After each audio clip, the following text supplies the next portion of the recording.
Bismillahirrahmanirrahim. Assalamualaikum warahmatullahi wabarakatuh. Waalaikumsalam warahmatullahi wabarakatuh. Alhamdulillahirabbil alamin wassalatu wassalamu ala asrofil anbiya'i wal mursalin wa ala alihi wa sahbihi ajmain. Yang terhormat Profesor Abdul Muti, Sekretaris Umum Pimpinan Pusat Muhammadiyah yang sudah bergabung di tengah-tengah kita semua, Profesor Edi Suwandi Hamid, Wakil Ketua Majelis Dikti PP Muhammadiyah, Profesor Bambang Setiaji, Wakil Ketua Majelis Dikti PP Muhammadiyah yang juga akan menjadi narasumber pada tadarus yang kedua ini. Kemudian Bapak Rektor selaku Sohibul Bait, para rektor, para pimpinan perguruan tinggi Muhammadiyah Aisyah se-Indonesia, serta peserta Tadarus Ramadan 1442 Hijriah yang dirahmati Allah. Perkenankan saya Mudakir yang akan memandu atau memoderatori Tadarus kita malam hari ini. Hadirin yang berbahagia, tadi sudah banyak yang disampaikan oleh Prof. Edi sebagai yang mengantarkan diskusi atau tadarus Ramadan kita pada malam hari ini.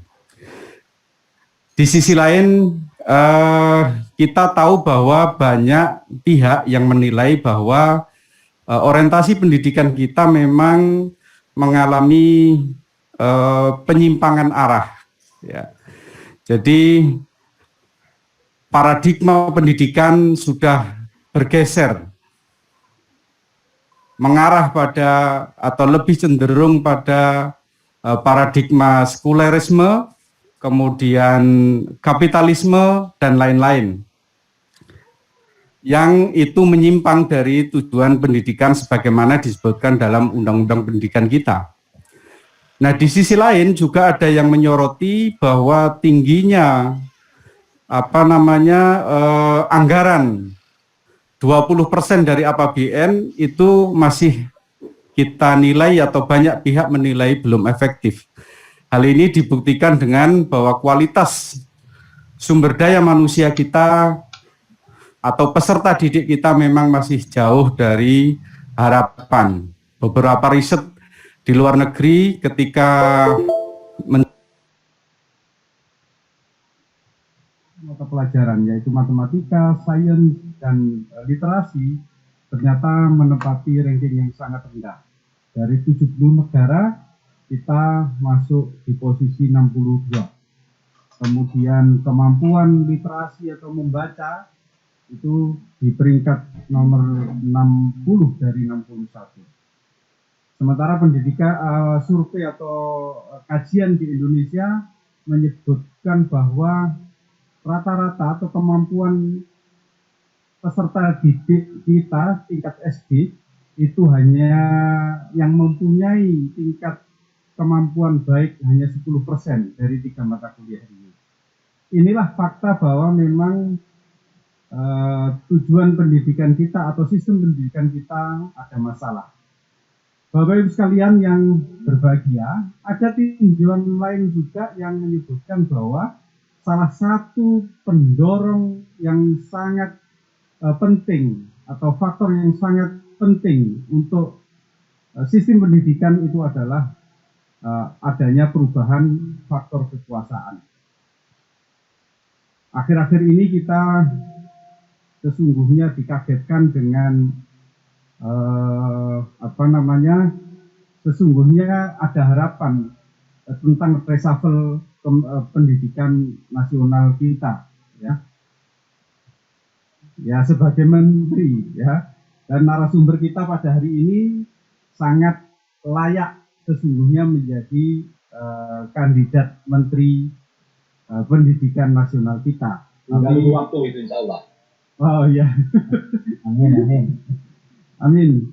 Nah, bagaimana sesungguhnya kondisi sistem pendidikan kita saat ini, kemudian faktor apa saja yang menyebabkan hal tersebut terjadi dan apa saja yang harus diperbaiki supaya arah pendidikan kita tetap on the track. Di tengah-tengah kita sudah hadir Profesor Dr. Abdul Mukti MD, Sekretaris Umum PP Muhammadiyah. Beliau saat ini juga menjadi Ketua Badan Standar Nasional Pendidikan, yang juga sebelumnya menjadi Ketua Badan Akreditasi Sekolah Kemendikbud. Dan nanti yang kedua, mungkin nanti bisa disambung saja, Profesor Dr. Bambang Setiaji, Wakil Ketua Majelis Dikti PP, yang juga Rektor UMKT. Saya dulu pada awal-awal UMKT di Kalimantan itu kalau nggak salah tagline-nya adalah Paperless University.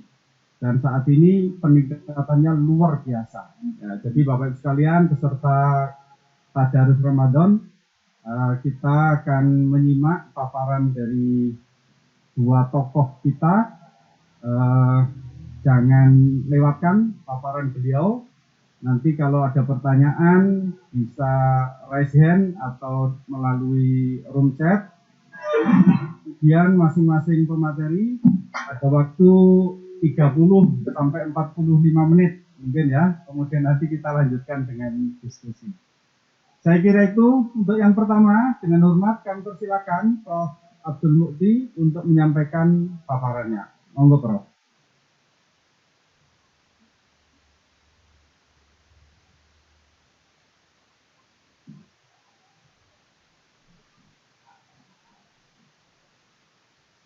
Prof. Mukti, apa bisa mendengar suara kami? Oke. Oke, monggo Prof. Terima kasih. Assalamualaikum warahmatullahi wabarakatuh. Waalaikumsalam. Alhamdulillah, wassalatu wassalamu ala Rasulillah, la haula wala quwata illa billah, amma ba'd. Yang terhormat Bapak-bapak pimpinan Majelis Dikti Litbang PP Muhammadiyah, para rektor PTM dan PTMA seluruh Indonesia, dan seluruh peserta tadarus. Saya lihat di data ini ada 391 yang ikut di Zoom. Ini kalau ditaruh di aula ini sudah penuh nih aula. Apalagi kalau aulanya pakai social distancing, nah lebih penuh lagi nih. Sampai di luar. Tapi karena pakai Zoom, jadi alhamdulillah semuanya berjalan dengan efektif. Saya pertama menyampaikan terima kasih diajak untuk urun rembuk pada acara tadarus ini. Saya mengikuti yang pertama lewat YouTube karena nggak bisa ikut langsung. Presentasi dari Pak Yanto dan Pak Amis, apa satu lagi nih?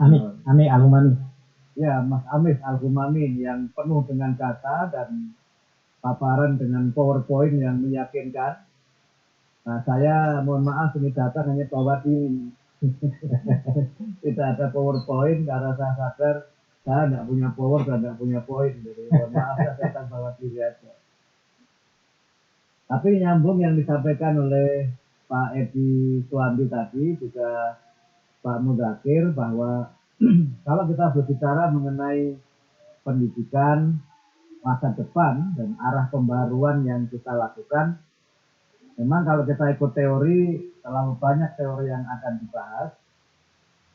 Tapi izinkan saya untuk menyampaikan gagasan sederhana saja, bahwa pendidikan itu pada dasarnya adalah sebuah proses yang secara sistematis dan sistemik dikembangkan untuk membentuk manusia sebagai hamba Allah dan sebagai khalifah Allah di muka bumi. Ini yang barangkali definisi sederhana tentang proses pendidikan itu. Dan karena itu maka dalam konteks kita mengembangkan pendidikan, apapun bentuknya, dalam era dan seperti apapun, dua kualifikasi yang tadi saya sampaikan itu menurut saya akan tetap menjadi pilihan dari pengembangan pendidikan. Kalau kita bicara mengenai sebagai hamba Allah, tentu kita mendidik mereka menjadi manusia yang beriman dan bertakwa. dan berakhlakul karimah. Sedangkan sebagai khalifatullah, kita membekali mereka dengan keterampilan, dengan kompetensi yang memungkinkan mereka bisa survive, bisa memiliki sumber kehidupan dan penghidupan, tidak hanya untuk keberlangsungan dia pribadi, tapi juga untuk kemajuan masyarakat dan bangsanya. Nah, kalau kita lihat dari aspek ini, maka pendidikan itu memiliki dua aspek. Yang pertama adalah aspek konservatif. Aspek konservatif ini adalah proses di mana pendidikan itu berisi kajian-kajian, kurikulum, dan kegiatan pembelajaran yang berfungsi mewariskan nilai-nilai luhur dan universal yang dimiliki oleh suatu bangsa, nilai-nilai luhur dan universal yang dimiliki oleh komunitas umat beragama, dan mungkin dalam konteks kita di Muhammadiyah tentu nilai-nilai yang universal dan nilai-nilai luhur yang berkaitan dengan karakter Muhammadiyah sebagai gerakan Islam dan dakwah amar ma'ruf nahi munkar serta sebagai gerakan takbir. Karena itu fungsi yang pertama ini memang bersifat konservatif, dilihat dari sisi kontennya atau dilihat dari sisi isinya. Nah, kemudian yang kedua adalah pendidikan itu adalah pendidikan yang kalau yang pertama tadi berfungsi dan berorientasi pada pewarisan, maka yang kedua berfungsi dan berorientasi kepada penyiapan. Penyiapan peserta didik, apakah mereka itu pelajar ataukah mahasiswa, untuk mereka memiliki bekal dan memiliki kesiapan bagaimana mereka bisa mencapai dan meraih apa yang menjadi bagian dari kehidupan mereka dan penghidupan mereka, tetapi juga memberikan mereka tanggung jawab, selain juga memberikan mereka kemampuan untuk dapat memimpin dan memajukan masyarakat dan bangsanya. Karena itu maka pada dimensi yang kedua, pendidikan itu bersifat sangat dinamis. Dan dia memang, tadi Pak Edi menyebutkan, tidak hanya mengikuti perubahan, tapi bisa menciptakan perubahan. Memang ini teori yang sangat klasik ya. Apakah pendidikan itu proses di mana kita ini harus cope with the change, atau sebagai agent of change.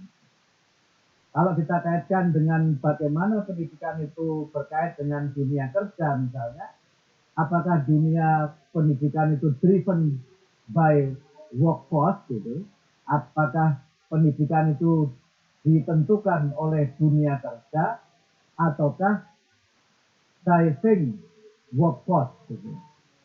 Apakah pendidikan itu yang justru mengarahkan bagaimana sebenarnya dunia kerja di masa depan itu.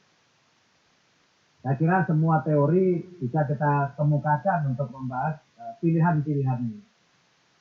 Tetapi dalam konteks kita membangun arah perubahan itu, dalam konteks gerakan, dan dalam kaitannya dengan pengembangan PTM dan PTNA serta pendidikan Muhammadiyah pada umumnya, saya kira ada dua hal yang juga perlu kita tanamkan dalam pendidikan itu. Saya pinjam istilahnya Hasan Hanafi itu, perlu ada aspek-aspek yang berkaitan dengan aturas al-islami atau warisan-warisan dalam tradisi Islam yang itu kita tanamkan sebagai bagian dari hasanah dan sekaligus sebagai perspektif untuk bagaimana kita menanamkan kesadaran bahwa umat ini sesungguhnya memiliki modal sejarah yang sangat besar, juga memiliki modal intelektual yang sangat besar, dan sekaligus juga modal yang berkaitan dengan bagaimana umat ini sesungguhnya memiliki modal spiritual yang juga sangat besar. Jadi historical modality atau kemudian juga kita sebut dengan intellectual modality dan spiritual modality ini penting agar kita ini tidak gaman dalam menyikapi berbagai perubahan dan juga memiliki percaya diri serta memiliki konsep-konsep yang secara filosofis itu menjadi bagian dari hasanah kita.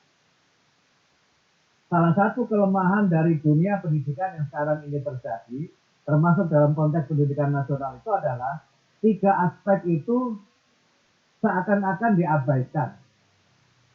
Modalitas sejarah, bahkan modal sosial, modal intelektual, dan modal spiritual yang dimiliki bangsa ini sepertinya sekarang dinegasikan karena kepentingan mengejar berbagai capaian dalam bidang dunia kerja yang itu sebenarnya juga, kalau saya boleh meminjam istilah dalam bahasa Jawa itu, pengejar layang-layang yang putus gitu. Nututi layangan pedot. Ini bahasa Indonesianya apa, Mas Munawar saya kira tahu kalau sudah lama di Jogja ini. Nututi layangan pedot. Jadi kalau kita ini mau mengejar bagaimana dunia itu berubah, kita nggak akan ada selesainya, dan kita akan senantiasa tergopoh-gopoh dengan perubahan itu. Dan itu yang sekarang ini terjadi. Mungkin nanti Pak Bambang yang akan bicara banyak, bagaimana banyak dunia kerja ini menuntut dan memaksa kita untuk memang harus mencanda masa depan. Kalau kita baca risetnya McKinsey, yang saya kira juga sebagian kita membaca, setelah era disrupsi dan kita masuk dalam era digital ini kan banyak sekali pekerjaan yang hilang. Banyak sekali pekerjaan yang hilang, terlikuidasi, terdisrupsi oleh kemajuan teknologi. Saya kadang-kadang kalau di Jakarta masuk jalan tol, mungkin usia-usia saya, usia Pak Edi atau Pak Rektor Surabaya, ini Pak Suko, itu masih ingat ada iklan sounding-nya mana. Kalau kita tol kita masih ingat ya, sambil bertanda kita tanya sounding-nya mana. Gitu. Tetapi sekarang kan nggak ada lagi, yang kita temukan mesin yang hanya kita pencet-pencet saja gitu. Jadi memang segalanya serba cepat, tetapi tidak ada interaksi kemanusiaan di situ. Kalau di negara maju malah gardu tol itu nggak ada lagi ya. Kalau kita di Australia, bahkan mungkin di Singapura atau di Malaysia itu kan, kalau kita masuk tol kita tinggal taruh alat yang sudah di-set itu, kemudian dia automatically dari barcode itu bisa direkam dan dia otomatis akan mengambil dari rekening kita. Memang semuanya serba cepat. Mesinisasi atau teknologi yang memang berkait dengan dunia pelayanan itu akan semakin luas, semakin cepat. Tapi sentuhan kemanusiaannya tidak ada. Waktu saya bersama rombongan PP Muhammadiyah ke Cina itu, kita ke rumah sakit di Beijing. Ketika kita baru masuk sudah disapa oleh robot. Yang menyapa pertama itu robot. Dan robot itu memang sangat cerdas ya. Dia bisa mengarahkan kita, bahkan berdialog dengan kita, mau kepentingan pelayanan yang seperti apa. Semuanya memang bisa dilayani itu, tapi kan itu pelayanan yang tanpa ruh, gitu. Pelayanan yang tanpa jiwa. Yang kadang-kadang kita ini sebagai manusia itu dipaksa untuk masuk kepada alam yang serba mesin. Sehingga kalau kita mau jujur, sebenarnya beberapa aspek dalam kemanusiaan kita itu hilang. Aspek rasa itu hilang dalam situasi yang seperti itu. Nah, karena itulah maka dalam konteks penyiapan dunia masa depan, penguasaan teknologi seperti itu memang penting dan tidak bisa dihindari. Tetapi jangan sampai kemudian dimensi kemanusiaan dan sentuhan-sentuhan manusiawi itu hilang seiring dengan mesinisasi dalam tanda petik, atau mungkin robotisasi gitu, atau internetisasi dalam dunia yang melaju dengan sangat cepat. Kalau kita membaca beberapa literatur ya sudah agak lama, misalnya Thomas Friedman itu bicara mengenai dunia yang semakin datar. The world is flat, gitu. Dunia itu tipis. Dan karena tipis itu memang semuanya serba cepat. Tapi kemudian kita melihat manusia itu dalam banyak hal kemudian kehilangan dimensi kemanusiaannya. Kita memang bisa tetap ya melakukan webinar, sharing pikiran lewat Zoom ini. Tapi ada sisi manusiawi yang hilang lewat Zoom. Saya seringkali mengatakan kalau webinar itu kadang-kadang terasa garing, lama-lama boring. Kalau kita bikin lucu-lucu, tidak melihat dan mendengar siapa yang tertawa itu, auranya itu beda dengan kalau kita bikin lucu, kemudian yang lain itu bisa tertawa. Jadi aura tertawa itu membuat kita ini menjadi bersemangat untuk terus berbicara. Gitu. Sementara manusia itu kan bukan hanya aspek ragawi, tapi manusia itu juga memiliki dimensi-dimensi yang berkaitan dengan aspek rohaninya itu. Nah karena itulah maka arah pengembangan pendidikan itu, walaupun memang kita harus menyiapkan berbagai macam kecakapan-kecakapan hidup di masa depan, yang dari waktu ke waktu memang menuntut kita untuk beradaptasi dengan teknologi. Bahkan mungkin menciptakan teknologi itu, dimensi-dimensi kemanusiaan dan dimensi nilai ini menurut saya tidak boleh kemudian terserabut dari pendidikan. Jadi apapun arah pembaharuannya, aspek-aspek konservatif dan aspek human dan humanisasi itu memang harus ada dalam pendidikan itu. Nah, karena itulah maka bagaimana kita meretas pendidikan masa depan dan bagaimana pembaharuan dilakukan, menurut saya memang kita secara kurikuler itu tidak kemudian larut kepada bagaimana penyiapan pendidikan untuk masuk dunia kerja. Sebab kalau itu yang menjadi orientasi, maka studi-studi ilmu murni yang dalam tanda petik dia tidak punya hubungan dengan dunia kerja atau tidak ada prospek dalam dunia kerja, itu mungkin akan mati. Sementara dimensi-dimensi yang membentuk rancang bangun masa depan dan juga bagaimana kita mengimajinasikan dunia masa depan seperti apa itu justru ada pada ilmu-ilmu murni itu.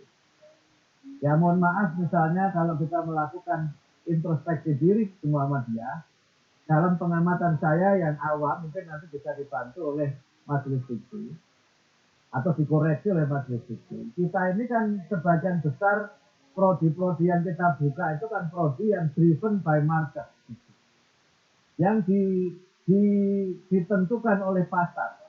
Sehingga kalau di situ peluang dunia kerjanya itu tinggi, maka itulah yang kita banyak. Tapi ilmu-ilmu murni yang di situ seperti tidak punya hubungan dengan dunia kerja itu nyaris tidak berkembang di PTN kita. Kita punya nggak jurusan sejarah yang murni sejarah, bukan pendidikan sejarah. Dari 165 PTN PTMA itu apakah kita punya jurusan itu? Atau prodi yang murni sejarah, atau filsafat misalnya, atau filsafat. Sementara kalau kita bicara mengenai ilmu, kan kita masih mengikuti teori klasik bahwa filsafat itu adalah induk dari semua ilmu. Tapi ini kan semakin tidak ada di pendidikan kita itu. Sementara kalau kita bicara mengenai pewarisan nilai, terutama yang berkaitan dengan aspek-aspek yang berhubungan dengan nilai-nilai luhur suatu bangsa, nilai-nilai luhur agama Islam, dan mungkin karakter khusus Muhammadiyah, saya kira memang harus ada kajian-kajian yang seperti ini, sehingga kita itu tidak senantiasa tergopoh-gopoh juga secara ideologi dan secara agama itu harus kemudian memberikan jawaban-jawaban yang kadang-kadang eklektik, karena aspek-aspek filosofisnya itu tidak tertanam dalam diri peserta didik kita itu. Sehingga dunia yang melaju dengan serba cepat itu sekarang sudah mulai menjadi catatan dan banyak yang memberikan lampu kuning. Kalau arah pendidikan dan dunia yang seperti ini tidak diberikan warna, maka yang terjadi adalah manusia yang dia itu tidak berpikir secara mendalam. Ada sebuah buku judulnya itu Shallow. Sudah agak lama buku ini terbit, sekitar tahun 2010 saya kira. Yang di dalam buku itu digambarkan betapa manusia sekarang itu semakin janggal di dalam berpikir. Memang mereka bisa menggunakan teknologi dengan canggih, tetapi mereka kehilangan kearifan karena berpikirnya sangat janggal. Jadi shallow itu memang membuat orang serba cepat. Walaupun kadang-kadang kita juga perlu slow. Shallow terjadi, tapi kita juga perlu slow. Kita juga perlu pelan gitu. Sehingga ada sebuah buku itu yang judulnya itu tentang kekuatan apa namanya, ada buku judulnya itu kekuatan diam, kemudian juga kekuatan kesabaran. Itu ada buku judulnya itu The Power of Slow. Judulnya The Power of Slow. Jadi slow itu juga punya power. Nah, kemudian ada juga yang ditulis oleh Fur ya. Saya sering mengutip buku ini. Judulnya itu A World Without Mind. dunia tanpa otak. Jadi orang sekarang itu makin nggak mikir, makin nggak mikir. Dia belajar sesuatu, tetapi tidak menemukan esensi dari sesuatu itu, karena yang dominan adalah sisi skillnya, bukan pada sisi filosofinya itu. Atau kalau kemudian kita banyak mengutip ya, saya kira tulisannya Nichols ya, The Death of Expertise itu juga menjadi salah satu contoh betapa orang itu memang semakin terampil mengerjakan banyak hal, tapi tidak semakin wise ya, tidak semakin bijak dalam melangkah. Nah, disinilah menurut saya arah pembaruan pendidikan masa depan itu harus diletakkan dalam dua kerangka tadi. Ada aspek-aspek yang berkaitan dengan pewarisan nilai-nilai luhur dan nilai-nilai universal yang memang itu menjadi bagian dari karakter yang harus dimiliki, sehingga bagaimanapun dunia bergerak, nilai ini tetap melekat, tentu dalam aktualisasinya yang sesuai dengan zaman di mana kita berada, tetapi juga harus ada sisi-sisi dinamis atau sisi-sisi progresif gitu, yang memang memberikan kepada peserta didik ini keterampilan-keterampilan, kesiapan-kesiapan untuk dia tidak hanya siap di masa depan, untuk siap mengikuti perubahan, tapi dialah yang menentukan perubahan-perubahan itu. Nah, tentu bagaimana nanti desainnya, desain kelembagaannya akan seperti apa, kemudian desain kurikulumnya akan seperti apa, nanti bisa kita diskusikan. Tetapi saya kira kalau kita kemudian bicara pada dua aspek itu, bentuk itu kan sebenarnya wajah. Yang wajah itu bisa bersifat dinamis. Mungkin model-model pembelajaran klasikal face-to-face seperti sekarang barangkali masih menjadi kebutuhan dan masih menjadi bagian dari apa yang melekat dalam sistem pendidikan sekarang. Tapi ke depan, ketika penggunaan teknologi internet ini semakin tidak terbendung dan mungkin manusia bisa beradaptasi karena COVID ini dalam sistem yang serba virtual, jangan-jangan memang itu yang akan menjadi model pendidikan di masa depan. Dan karena itu pelembagaan perguruan tinggi yang berbasis kampus-kampus di tempat tertentu itu juga mungkin di suatu saat nanti di masa depan akan berubah bentuknya, sehingga yang kita punya itu adalah cyber university, kampus yang merupakan jejaring sehingga orang bisa belajar di mana saja dengan teknologi itu, yang itu kemudian bisa kita rancang sedemikian rupa. Dunia kerja masa depan itu memang dibayangkan akan terkait semua dengan keterampilan yang sifatnya digital gitu. Kita mengalami proses digitalisasi dan banyak hal lain yang terkait dengan itu, tetapi aspek-aspek yang berkaitan dengan bagaimana mendekatkan peserta didik dengan alam di mana mereka berada, dengan masyarakat di mana mereka itu hidup, itu juga tidak boleh tercerabut dalam pendidikan kita. Kalau kita bicara ekonomi sekarang ini misalnya, yang membuat ekonomi kita masih bertahan itu kan sektor pertanian dan kelautan. Pariwisata yang menjadi pilihan pemerintah itu kan mudah sekali remuk dan mudah sekali ambruk. Rancangan yang hebat-hebat itu ternyata bukan gedungnya yang roboh karena gempa, tapi gedungnya itu tidak berpenghuni karena virus yang tidak terlihat secara kasat mata. Rapuh sekali. Tapi kalau kita bicara pertanian, semua orang perlu makan. Sehingga kemudian hal-hal yang berkaitan dengan bagaimana kemampuan untuk mereka lebih dekat dengan alam, ramah dengan alam, dan kemudian mengembangkan teknologi-teknologi pangan, sehingga manusia itu bisa hidup lebih baik di masa depan, itu menurut saya masih harus menjadi bagian dari keberpihakan dan komitmen kita. Walaupun mungkin dengan risiko tidak laku, tetapi kalau kita berpihak di situ dari sejak sekarang, saya kira kita akan menjadi yang leading. Nutup ceramah saya ini, barangkali saya ingin merenungkan Bapak Ibu sekalian melihat Korea Selatan. Korea Selatan itu negara yang sudah bertransformasi luar biasa. Dia awalnya adalah negara berbudaya sempit yang terjepit di antara Cina dan Jepang. Tapi mereka bisa melesat. Paling tidak sama, bahkan dalam beberapa dia tinggi. Tapi Korea itu tidak hanya mengekspor teknologi, tapi dia juga mengekspor budaya, tetapi budaya asli mereka tidak hilang. Kalau orang bicara ginseng, itu mesti bicara Korea. Dan beberapa pengolahan ginseng itu dari waktu ke waktu terus meningkat. Kalau orang bicara kimchi, orang bicara Korea. Tetapi kalau orang bicara jahe, orang belum bisa menyebut Indonesia. Kalau orang bicara kencur, orang belum bisa menyebut Indonesia. Padahal itu potensi yang luar biasa untuk menjadi keunggulan kita sebagai bangsa dan menjadi sumber keunggulan kita untuk bisa leading dengan berbagai potensi alam yang kita miliki itu. Orang-orang Eropa itu menjaga itu kan cara mencari rempah-rempah. Tapi ternyata rempah-rempah yang orang dulu mencari ke Indonesia itu ternyata tidak tumbuh lagi di negara kita ini, bahkan merana. Nah kalau ini tidak menjadi bagian dari arah pengembangan pendidikan di masa depan, maka kita akan menjadi negara agraris yang terus mengimpor pangan dan kemudian menjadi negara maritim yang akan terus mengimpor ikan. Dan menurut saya itu kecelakaan sejarah yang menjadi dosa kolektif para pengembang pendidikan, terutama pengambil kebijakan di tingkat nasional. Jadi kalau nanti meninggal mungkin pertanyaan malaikatnya ditambah. Pertanyaannya ditambah. Apa yang kamu lakukan ketika menjadi menteri? Kok rakyatmu keleran kelaparan? Kira-kira begitu. Walaupun saya nggak tahu apakah pertanyaan malaikat itu tetap 5 atau ada tambahan-tambahan seperti teknik evaluasi yang sekarang itu sebenarnya saya nggak tahu. Saya kira demikian.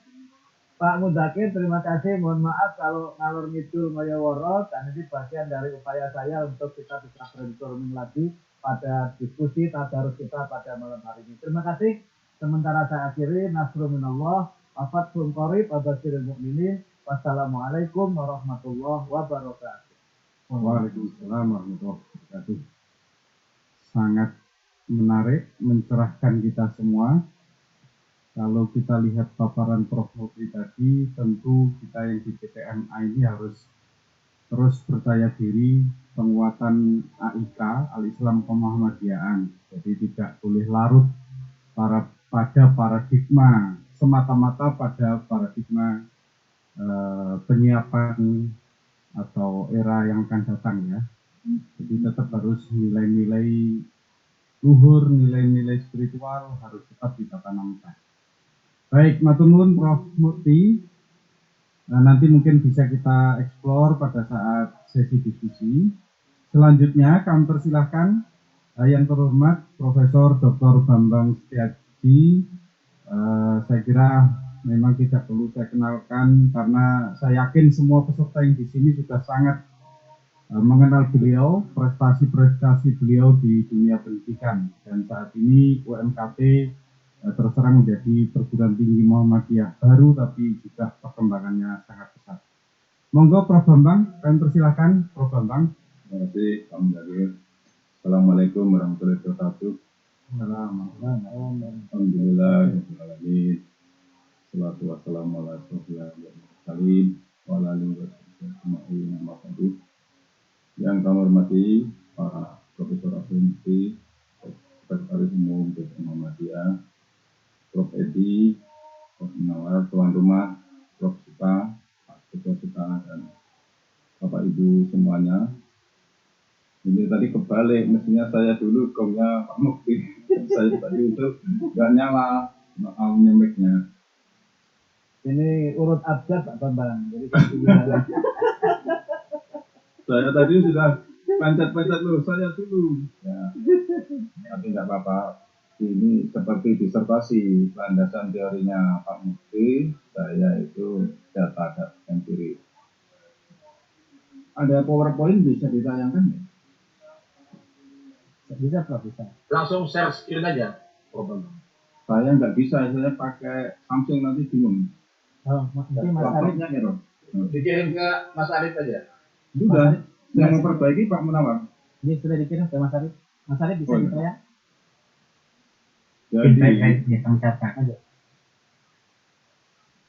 Jadi Prof. Mukti sudah menyampaikan mengenai perubahan-perubahan didahului dengan teori-teori pendidikan dan perkembangan yang kita hadapi semuanya. Tidak jauh dari kami juga menuliskan di situ, saya renung-renungkan bahwa pendidikan itu tidak lain adalah jalan atau cara mencapai suatu tujuan sebuah bangsa. Jadi mengemas pendidikan tentulah mempunyai bayangan bangsa seperti apa yang dituju. Katakanlah orang Amerika yang liberal, yang ingin membuat masyarakat pasar, masyarakat bebas, sekuler, tentulah kemudian merumuskan pendidikannya yang sedemikian rupa. China dan Rusia mungkin berbeda. Saya pernah ikut dulu British Council itu ke Inggris ya, 2 atau 3 minggu itu. Studi banding mengenai pendidikan di sana. Ada juga pendidikan agama, namanya Religious and Moral Education, RMI. Tapi isinya itu malah menyiapkan anak-anak untuk supaya toleran karena banyak imigran yang masuk. Jadi diajari seperti pertandingan agama. Islam isinya ini, Hindu isinya ini. Nah, pendidikan yang kita yakini itu tadi saya sampaikan bahwa itu adalah keseimbangan pada waktu menyusun Undang-Undang Dasar 45 dari katakanlah sederhananya loh ya, kelompok Islamis dan kelompok nasional.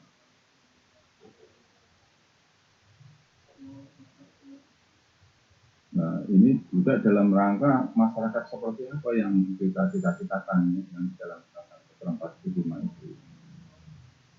Di dalam Undang-Undang Dasar 45 itu implisit keinginan untuk menjadi setara kita ini dengan negara-negara maju.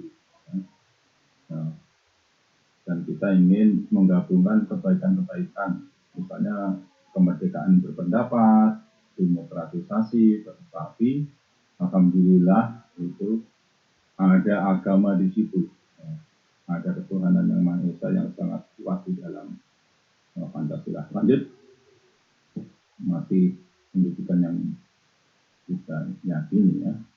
Jadi masyarakat religius merupakan pilihan atau kesepakatan antara dua kutub pada waktu itu. Dan alhamdulillah konstelasi politik dari pemilu ke pemilu mampu menjaga keseimbangan itu. Nah, PKB, PPP, PAN, PKS, ditambah aktivis Islam dalam partai nasionalis religius, ini bisa diurutkan nih.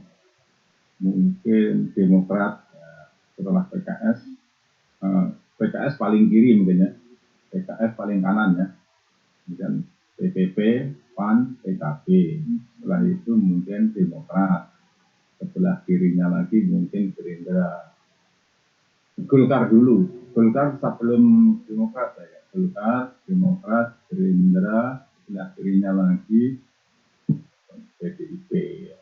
Kirinya lagi partai kecil-kecil misalnya PRD atau PSI.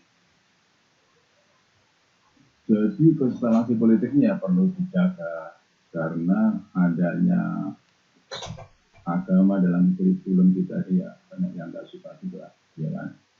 Lanjut. Nah, dari masyarakat yang kita citakan itu kemudian para pendiri bangsa merumuskan beriman, bertakwa, berakhlak mulia. Wah, ini luar biasa. Tanpa itu hilang untuk agama itu. Tapi aspek-aspek kemajuan, berilmu, terampil, melek teknologi, kematian, mampu bersaing, dan menjaga persatuan kebangsaan. Nah, apa implikasinya ini? Implikasinya sebagai kita ini di dalam pendidikan yang berbasis Muhammadiyah ya. Alhamdulillah dengan itu mau tidak mau pemerintah itu harus mengadakan departemen agama. Walaupun kita ini ya kadang-kadang dengan departemen agama itu ya sumpah ya. Tapi dengan itu diangkat 200.000 guru agama. Ini luar biasa loh ini. Muhammadiyah dan NU tidak mampu loh mengangkat 200.000 guru agama yang ditempatkan dari Jakarta sampai di pelosok Papua.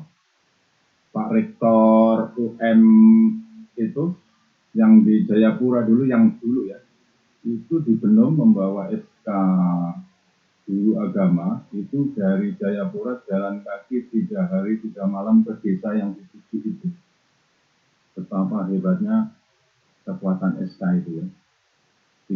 nanti istirahat di sini. Sekarang sudah bisa ditempuh dengan mobil, tapi pada waktu itu beliau jalan kaki. Nah, ini luar biasa kekuatan dakwah ini, dan mereka itu setelah mengajar kemudian dari khotib di masjid-masjid, itu adalah benteng yang luar biasa. Belum ditambah guru-guru agama dari Muhammadiyah dan dari NU. Mungkin tenaga dakwah ini sekitar 1 juta. Inilah yang membentengi Indonesia, dan ini sangat kuat dan sangat strategis. Lanjut, saya menyebut Islam itu diam-diam menjadi silent winner, pemenang yang diam-diam. Kalau ada silent majority, ini adalah silent winner. Ini ada studi baru dari Muru Yasin, ya. Jumlah wakaf masjid musola itu hampir 1,5 juta yang mendaftar loh ini. Coba lihat di Simas Kemenag.id. Yang nomor 2 itu hebat sekali. Konsumsi fashion muslim 18%. Normalnya itu hanya 5%. Ini hampir 4 kali lipat. Bahkan di sekolah negeri dan PTN busana jilbab sudah umum. Ya. Sampai ada masalah. Saya nanya itu Prof. Ali Taukah. Prof, berapa mahasiswa Bapak yang pakai jilbab? Hampir semua Pak. Prof Bambang. Padahal jurusan saya jurusan sekuler ya, bahasa Inggris. Kemudian Pak Masruki, Prof, berapa yang pakai jilbab? Yang muslim hampir semuanya pakai. Yang generasi tua ya, yang mengalami tahun 80-an ini luar biasa perkembangan ini. Dulu itu dilarang, hampir seperti Turki. Jadi yang memuji-muji Turki itu ngawur itu ya. Indonesia lebih hebat dari Turki, kan belum boleh di kelas pakai jilbab. Lanjut, Indonesia ini paling hebat dan pemenangnya adalah umat Islam. Jumlah murid sekolah Islam tumbuh 2,6%, sementara sekolah negeri turun 0,4%. Nah, JIS meningkat 37%, sementara di luar Basnas itu lebih besar lagi, yang tumbuh wakaf, masjid, pesantren dan pendidikan lebih besar lagi. Banyak yang nggak mau bayar lewat Basnas. Saya di Danusuman itu di Solo itu dulu kampung merah. Sekarang 200 kilo, 200 meter dari rumah saya itu ada 6 masjid di ke selatan ke utara. Jadi ada lingkaran 200 meter, dari 200 meter itu ada 6 masjid. Ada loh itu masjid berhadapan-hadapan. Selatan jalan agak NU, utara jalan Muhammadiyah. Tapi sudah terlanjur sama wakaf. Berseberangan jalan aja. Itu kalau yang sini adzan katanya itu diarahkan ke sana. Memang sebenarnya sensasional Pak. Ya Allah ya Rabbi. Ya. Apa itu? Panas-panasan ya. Ya maklum lah masyarakat. Tapi saya ingin menggambarkan betapa hebatnya kekuatan umat Islam itu. Wakaf ini dilakukan oleh masyarakat, ya kan? Pemerintah, saya sampaikan berkali-kali, nggak usah itu mendirikan sekolah negeri. Itu kan jumlah yang sekolah negeri itu turun, yang Islam itu meningkat. Kita semua anak-anak sampai SMP pastilah memilih yang Islam ya. Kalau dulu SD, nggak tega lah mengirim anak ke sekolah negeri. Dan itu bukan hanya kita saja, orang-orang biasa semua itu sudah. Jadi itu dalam bacaan itu ada PPP, Public Private Partnership. Saya pernah diundang PBB itu, dibeli dulu, ada internasional supaya menyampaikan public private partnership ini contoh di Indonesia seperti apa di perguruan tinggi. Masyarakat yang wakaf itu kelemahannya dan tidak operasional, hanya mungkin tanah dan gedung. Pemerintah nggak usah mendirikan baru, kerjasama saja dengan Muhammadiyah, NU, masyarakat ini, kasih aja guru, selesai. Masyarakat juga hemat, tidak usah beli infrastruktur, masyarakat juga memang tidak memikirkan operasional. Setelah wakaf dan itu kan mereka nggak sadar bahwa operasional lebih penting. Jadi keduanya sebaiknya itu kerjasama dan berpikir kita jangan terkotak-kotak. Ini negara itu ya isinya masyarakat itu, bukan negeri ya. Sampai nanti itu ada wakaf buat sebelahnya sekolah negeri, nah, sudah tidak laku. Itu harus ada partnership. Yang paling modern itu yang partnership itu, dan itu secara ekonomi tentu itulah yang disebut efisien. Ya. Antrian haji 25 tahun, ada yang sudah 30 tahun, itu luar biasa. Mana ada pariwisata antriannya 25 tahun, 30 tahun. Di pariwisata apa ya? Main bola paling 3 bulan ya, antriannya, indennya berapa? Dana haji itu sudah 138 triliun. Dan ini makin lama makin besar. Ya. Nanti ini bisa ribuan, karena apa? Nanti kita tuh bisa meminjami negara. Dan itu nggak apa-apa, meminjami negara itu nggak apa-apa. Dan ini paling aman. Negara itu sekarang juga melayani apa yang disebut konglomerat. Ya, negara kalau pinjam kan ngasih bunga lebih tinggi. Kalau bank 7, negara 8, supaya mau karena ini jangka panjang dan tidak bisa diambil. Untuk apa itu? Ya untuk juga itu juga kerjasama juga. Orang-orang kaya yang uangnya ratusan triliun, ya nggak mau, dia ingin yang paling aman dan memberi return tertinggi. Jadi negara itu dalam satu sisi juga mengabdi kepada orang-orang kaya. Dan itu ya mau bagaimana lagi? Tidak bisa. Nah, kecuali ada revolusi ya. Ini kan sudah pilihan kita kebebasan ini. Kemudian aset bank dan DPR Islam meningkat 26%, OJK BUD, pesantren hampir 28.000, Kemenak BUD. Itulah perkembangan di atas yang harus kita syukuri dan kita jaga, yang saya sebut the silent winner. Mungkin dalam jangka pendek, kalau yang mengalami tahun 80, bersyukur sekali. Sebagai ekonom, kita itu meyakini tren. Titiknya di mana? Dulu titiknya tahun 80 di sini. Tahun 2020 titiknya di sini. Keadaan naik, agresinya naik. Ya bersyukur. Nah, kita ini pemenang. Jangan seperti orang kalah. Kalau orang kalah marah-marah. Kalau orang menang bersyukur. Ya. Mungkin tapi dalam jangka pendek 5 tahunan nggak kebahagiaan, ya nggak apa-apa. Kita ini pemenang sejati, kita ini pada tren yang meningkat. Jadi meretas masa depan harus lebih promotif itu ya. Kita semua satu aliran ya, berbasis religius harus dipertahankan, mungkin diperkuat dari religius yang bersifat pengetahuan menjadi religius yang berbasis perilaku. Nah, inilah yang kawan-kawan Kristen lebih kuat dalam hal ini. Itu misalnya Pak Doni tolong dibaca, itu lebih ke perilaku, praktek baik, sederhana-sederhana ya. Kebersihan, merawat piala, merawat ini, merawat itu ya, bagus sekali sederhana.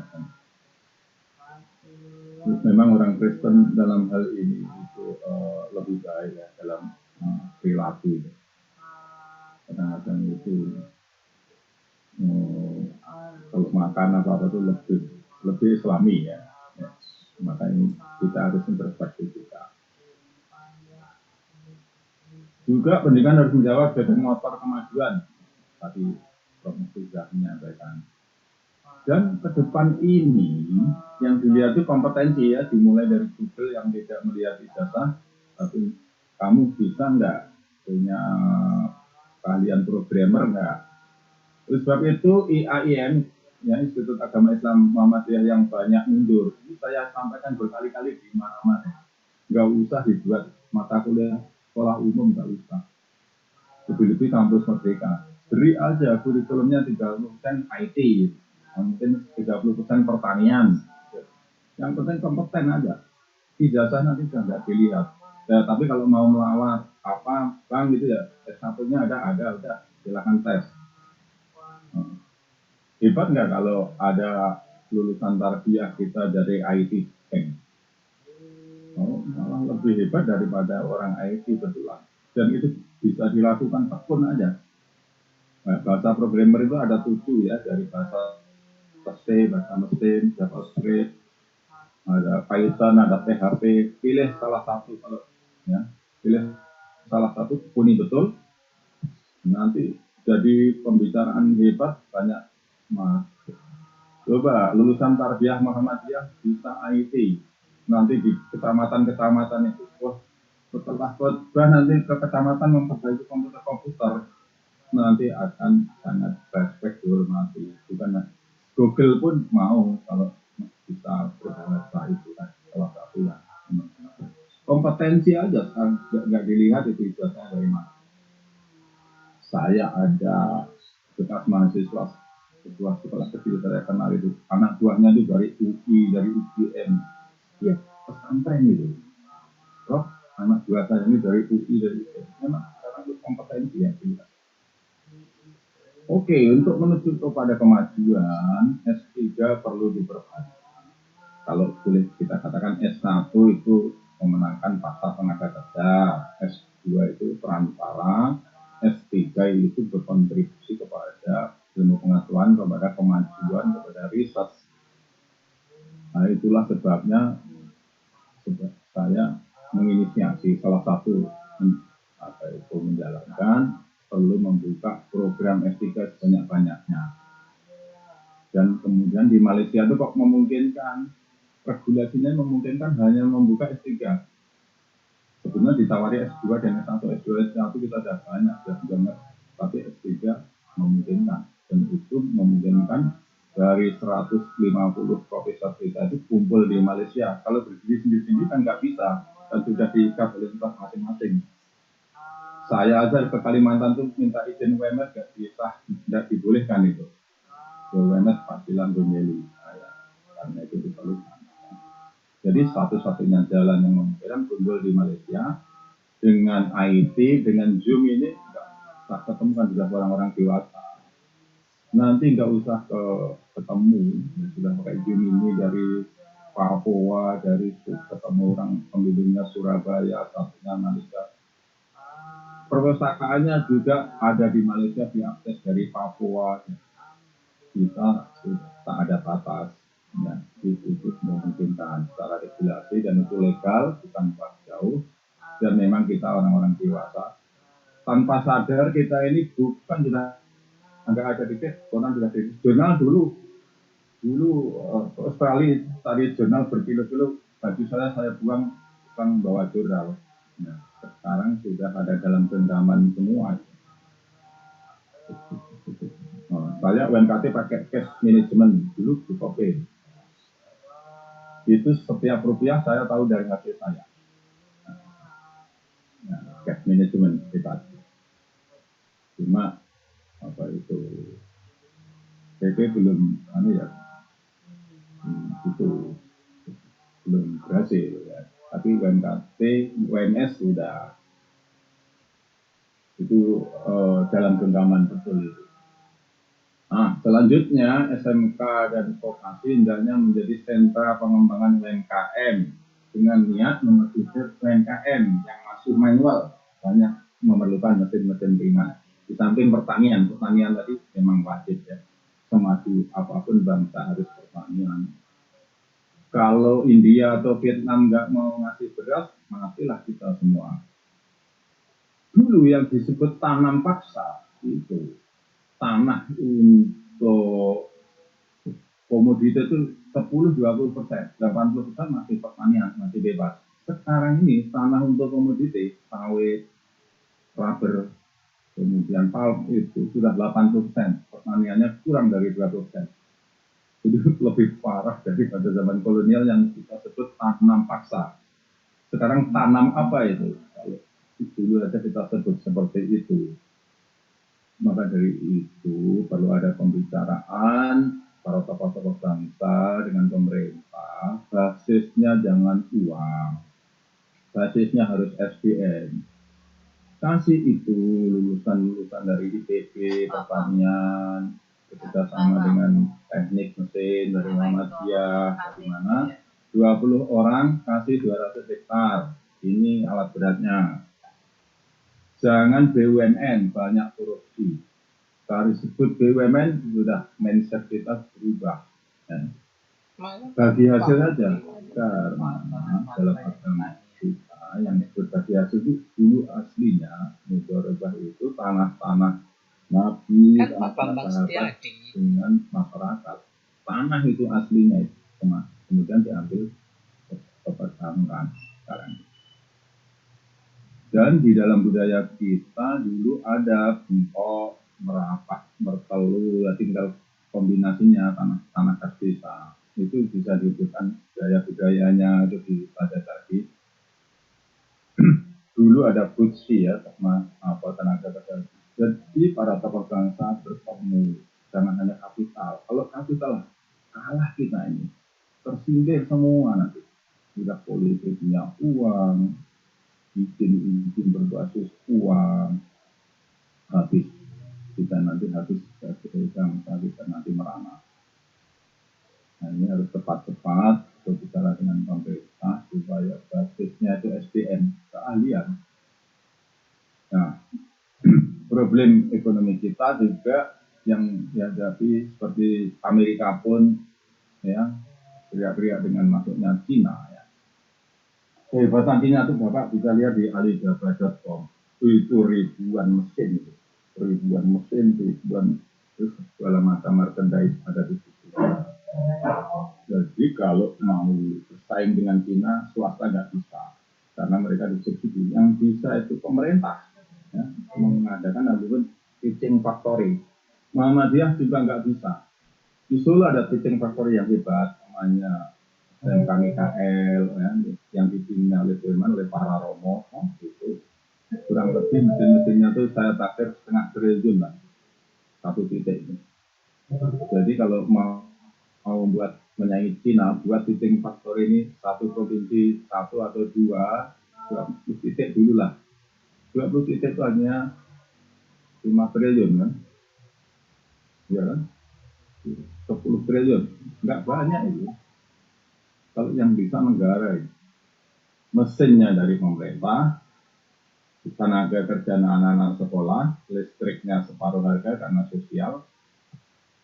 Nah, keunggulannya dari Cina apa? Kalau Cina, saya konsumen produk Cina ya, karena banyak alat-alat dari Cina online itu, alat Lazada, kemudian Alibaba. Kalau rusak tak buang itu, mau protes, antrian protes kemana nggak tahu, mau reparasi. Keunggulan kita kalau SMK kita bisa buat itu, rusak bawa lagi ke bengkel kami untuk latihan lagi kalau memang gratis. Nah itu memungkinkan ke depan ini. Jadi ke depan ini Muhammadiyah tidak bisa begini-begini saja. Kita harus bicara dengan pemerintah ya. Dan pemerintah juga istilahnya ini jangan gaduh lagi lah. Yang sudah kesepakatan jangan ditaati lagi. Kita ini di BSNP kadang-kadang merasa kayaknya nggak ada perasa agama. Waduh, kembali ke situ lagi ya. Langsung aja menuju kepada kemajuan GIL dan kita kalah itu kita. Mohon maaf terlalu panjang. Assalamualaikum warahmatullahi wabarakatuh. Assalamualaikum warahmatullahi wabarakatuh. Matur nuwun, Prof. Kurang panjang. Ya, saya kira Kurang panjang oleh Pak Bambang. ini yang khas dari Prof. Bambang ini kan hitung-hitungannya jelas dan selalu dianggap sedikit gitu ya, dianggap murah gitu. Dan yang mampu memang negara, sehingga pesan Prof. Bambang ya kalau bisa baik-baiklah dengan negara supaya kemajuan pendidikan kita bisa akseleratif gitu kira-kira ya. Baik Bapak Ibu sekalian, peserta Tadarus Ramadan seri kedua ini, kita masih ada waktu kurang lebih 30 menit.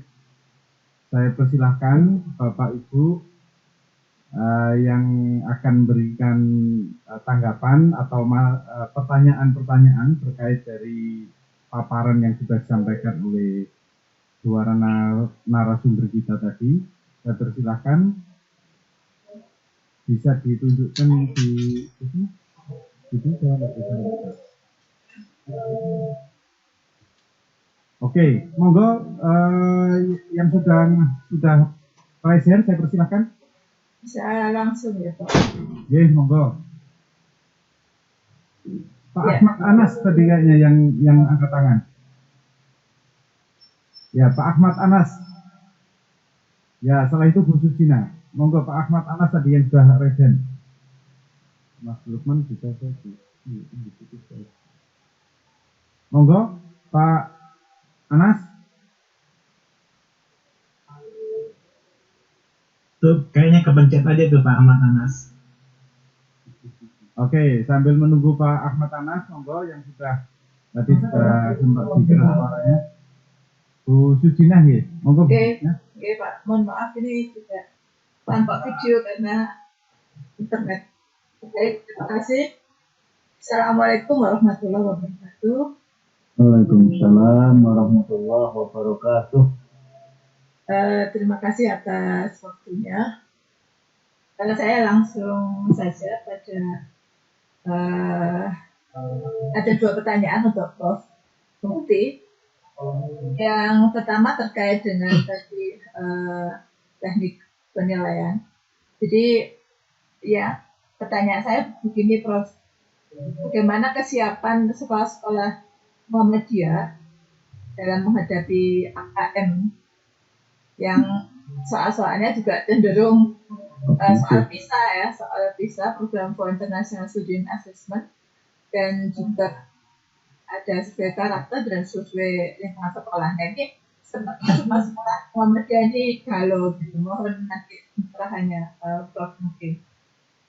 Kemudian yang kedua terkait dengan peran perguruan tinggi, terutama PTN dalam kebijakan-kebijakan MBKM, dan juga menyiapkan mahasiswa dalam rangka memasuki supaya dia lulus nanti siap masuk ke pasar kerja, siap menciptakan pekerjaan, serta bisa membuka peluang kerja. Nah ini kira-kira apa yang disiapkan oleh perguruan tinggi Muhammadiyah. Terima kasih. Assalamualaikum warahmatullahi wabarakatuh. Waalaikumsalam. Oke, biar efektif mungkin satu lagi Pak Anas tadi, apa sudah bisa gabung? UM Metro, dari UM Metro ya, Pak Ahmad Anas.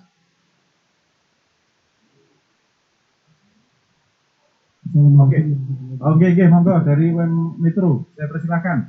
Wah ini juga sampai malam ini luar biasa ini saudara kita dari UM Metro. Monggo Pak, silakan. Kurikulum yang ada di perguruan tinggi itu terlalu banyak. Bagaimana tanggapan? Ya, mohon maaf Bapak kurang jelas. Saya tidak tahu kurang jelasnya, kurang dekat sedikit atau apa ya. Mungkin Ya, bisa diulang. terima kasih.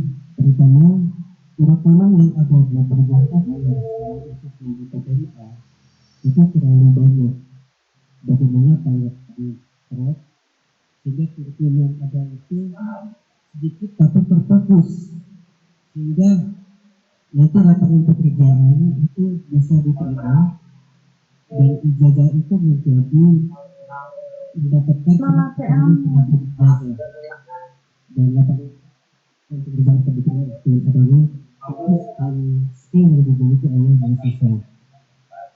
Yang kedua, dengan berkembangnya Mohon maaf, apa yang lain bisa mendengar dengan jelas ya? Kami yang di sini tidak bisa mendengar dengan jelas. Mohon maaf Bapak. ada di WhatsApp, Pak. WhatsApp ada sudah dicetak. Ya oke. Oke. Atas nama Al-Ihsan Metro. Oke, baik. Kalau begitu saya bacakan saja ya Pak. Ya, silakan. Oke, ini dari Bapak Nyoto Suseno UM Metro. Mohon bertanya. Ihsan, Pak. Oh, Muhammad Iksan, Yang Muhammad Iksan ada atau itu aja? Saat ini pendidikan kita ini berlomba untuk mengarah ke teknologi dan masih ada sains meskipun tidak atau kurang gencar. Bagaimana bidang di luar itu seperti sains, olahraga, dan barangkali produk alam seperti pertanian, pertambangan, atau lainnya. Mohon pandangan pendapat narasumber terkait peluang tersebut untuk pengembangan pendidikan atau PTN. Baik, saya kira untuk sementara dua penanya terlebih dahulu dari Bu Sudinah dan dari Pak dari Metro. Monggo Prof Mukti dan nanti dilanjutkan dengan Prof Bambang untuk Baik, terima kasih Bu Sudina. Untuk asesmen nasional itu Pak Bambang lebih tepat sebagai anggota BSNP.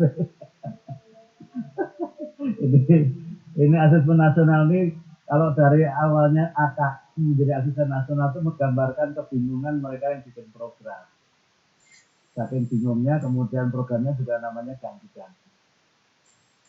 Kemudian yang kedua, kebingungan yang bisa kita lihat yang soal-soalnya juga ternyata soal-soal seperti ujian nasional juga, kognitif juga. Padahal kalau maunya itu adalah literasi dan numerasi, seharusnya soalnya tidak seperti yang bocor sekarang ini. Jadi ya wait and see aja lah Bu, santai-santai aja, wong itu juga tidak menjadi penentu kelulusan.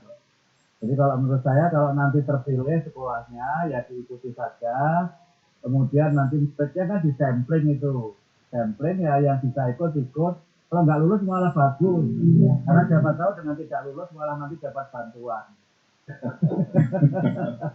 Jadi jangan sedih, itu nggak ada hubungan apa-apa, itu nggak ada hubungan apa-apa itu. Jadi nggak usah khawatir. Jadi kayak dulu di desa saya itu, ini nostalgia ini. Desa saya itu kan zaman Pak Harto dulu masuk desa tertinggal, satu-satunya di kecamatan. Pak Lurahnya itu malu, kemudian minta supaya jangan masukkan ke desa tertinggal. Nah begitu yang dapat desa tertinggal dapat bantuan, akhirnya minta diubah lagi ke desa tertinggal.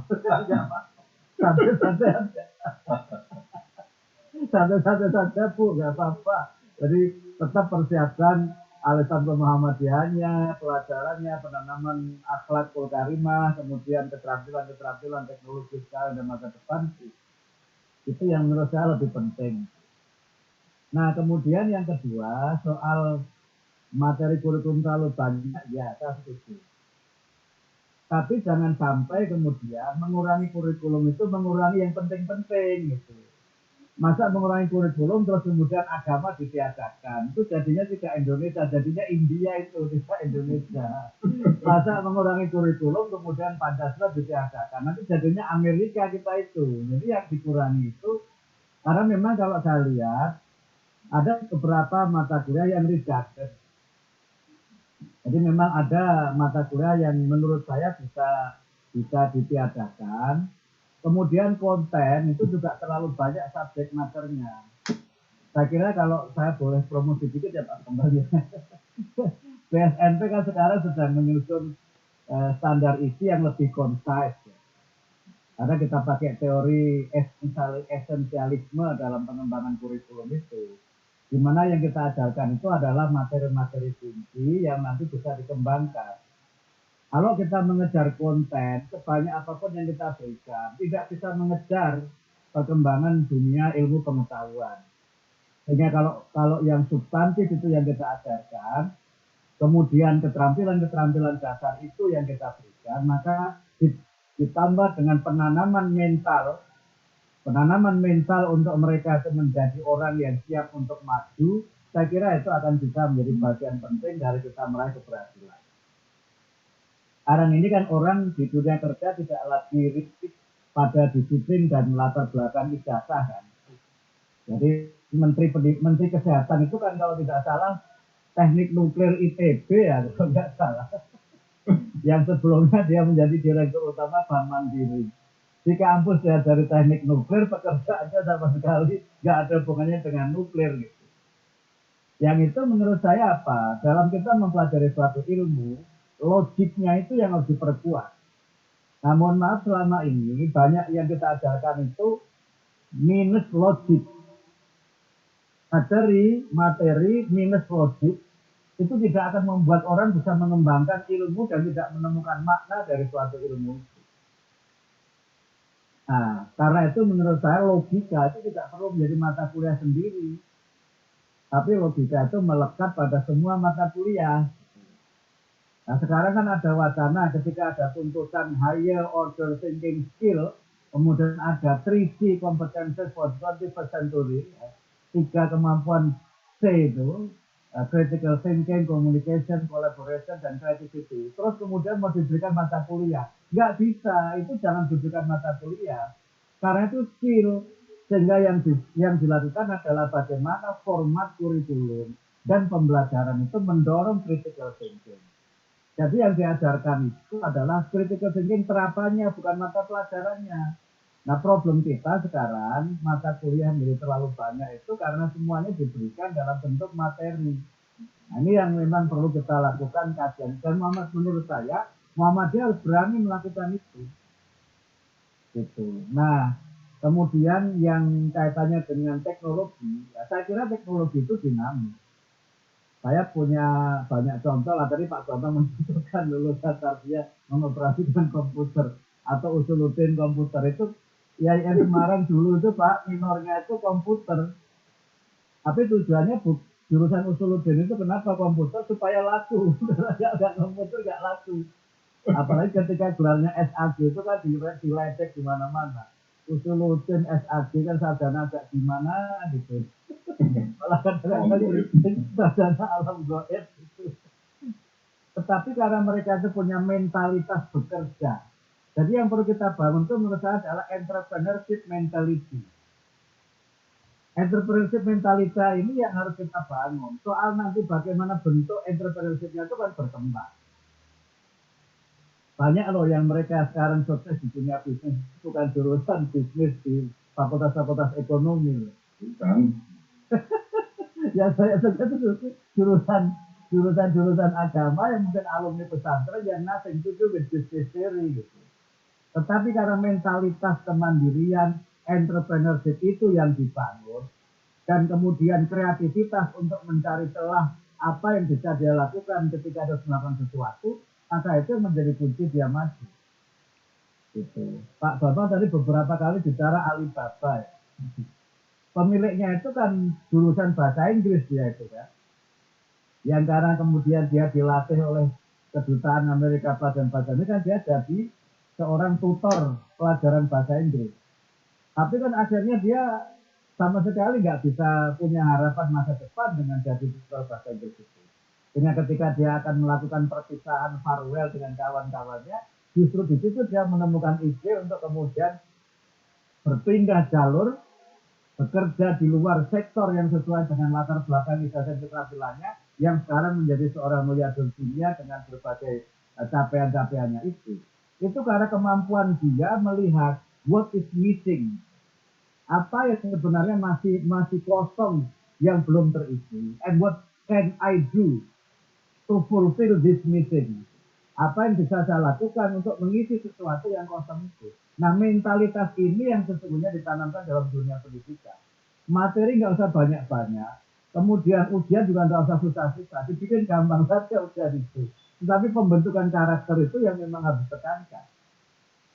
Nah, kalau itu kita bisa lihat, saya beberapa kali menyampaikan betapa pentingnya kemudian memang menguasai teknologi itu cukup kursus menurut saya. Menurut saya, kalau hanya keterampilan teknologi itu cukup kursus, karena keterampilan itu dominan skillnya.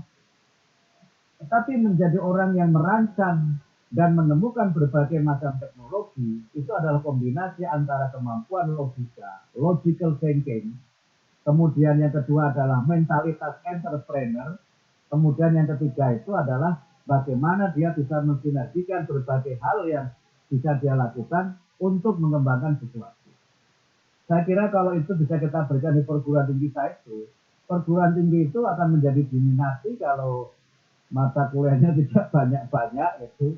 Kemudian tidak terlalu, mohon maaf ya ikut aturan negara itu penting, tetapi saya kira mengikuti prinsip-prinsip teori yang mendasar juga menurut saya jauh lebih penting. Jadi tidak usah terlalu pusing juga dengan kampus Merdeka itu, tidak usah terlalu pusing juga dengan peta jalan. Karena saya khawatir jalan yang ditempuh itu bukan sirotol mustaqim, tetapi sirotol ladina, bukan sirotol ladina an'amta alaihim, tetapi sirotol ladina yudilluna an sabilillah. Jalannya orang yang tersesat dari jalan Allah. Jadi nggak usah pusing-pusing. Kita sudah benar pada jalan yang sekarang. Nahnu ala sirotin mustaqim lah kita ini. Jadi Muhammad itu tetap saja dengan yang ada sekarang, nggak usah goyah. Toh nanti kalau pada waktunya misalnya 5 tahun ganti juga berubah lagi. Jadi sabar saja menempuh jalan yang benar ini. Menurut saya begitu. Oke, baik, terima kasih Prof. Mukti. Mungkin Prof. Bambang bisa nyambung. Ya, mungkin ini metodologi tidak perlu itu bisa lanjut sendiri kok. Misalnya begini, pada chapter awal tuh apa itu metode berpikirnya sebuah ilmu itu bagaimana? Ya. Oh, metodenya ini. Setelah itu kita anak-anak sudah berkembang sendiri, memecahkan apa itu chapter berikutnya itu, kalau itu sudah ketemu itu sudah bisa selesai sendiri. Jadi tidak perlu memang harus itu ada pilihan ya, spiritual sampai akhir mungkin hanya setelah jauhnya yang atau beberapa chapter, tetapi diajarkan metode berpikirnya itu begini, sehingga bisa dilanjutkan sendiri secara kreatif oleh anak-anak. Saya kira itu menyambung provokatif, dan itu sudah lengkap sekali yang disampaikan tadi.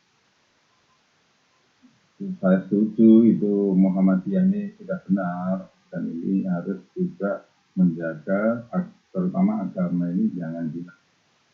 Ya, rasa agama ini harus kita jaga, kita harus komunikasi, dan itu kunci. Kalau itu hilang, tamatlah anak cucu kita ini. Tidak bisa saya bayangkan itu. Dan itu istilahnya itu atau kelupaan atau apa itu memang ada ya kekuatan-kekuatannya. Dan itu memang sangat strategis. Tadi saya sebut itu adalah yang membawa kepada kemenangan sukses dalam jangka panjang. Jadi partai-partai Islam, kekuatan-kekuatan Islam ini harus menjaga di situ, kata gawang. Dengan kebebasan ini, ya kurikulum dan dibebaskan kita ini. Nah, dan apa imajinasi kita aja membekali anak-anak. Kalau agama kan sudah wajib itu ya, sudah. Kalau betul itu di Muhammadiyah sudah itu wajib lah satu ayatnya. Cuma ya kita akui dalam bidang agama, dalam bidang perilaku, misalnya kejujuran, kemudian kita ini kalah ya. Misalnya plagiasi atau apa, anak-anak itu merasa itu nggak masalah gitu. Itu perlu ditekankan ini. Jangan sampai kalah sama orang Barat. Itu plagiasi itu masalah besar sekali loh. Kalau di Inggris itu diumumkan seluruh negara ya, nggak bisa mau masuk kemanapun. Kalau sudah kena masalah itu, bisa pindah ke perguruan tinggi manapun. Jadi perilaku ini memang kita harus introspeksi bagaimana caranya memperbaiki itu. Itu aja Mbak dari kami Pak Medata. Iya, baik, matur nuwun Prof. Bambang.